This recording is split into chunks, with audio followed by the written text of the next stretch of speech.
Nu, respekt, lopiniukai. Džiaugitės, kad šiandien mano gera nuotaika.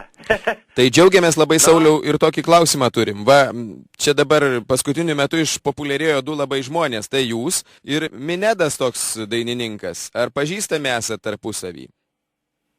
Ne, nu palauk. Apšalau biškį nuo tavo tokio pasakym.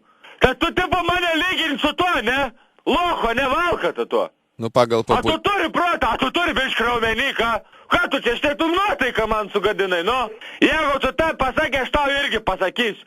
Aš turiu gerą planą, kaip atgaivinti Kauno zoologijos sodą. Paimam tą lochą, ne? Minedą, ne?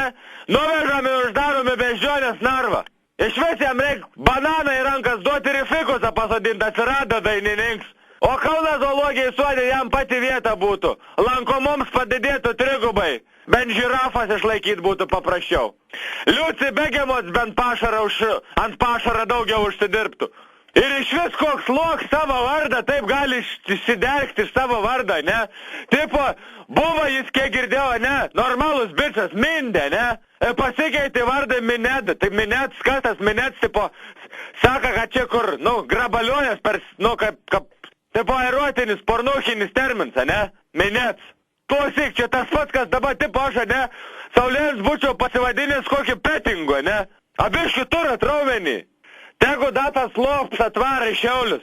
Mes su gengais da jį ne taip apčiupinėsim, bus jam Minets. Kas skaudės visas vietas. Glamonėk mane, glamonėk.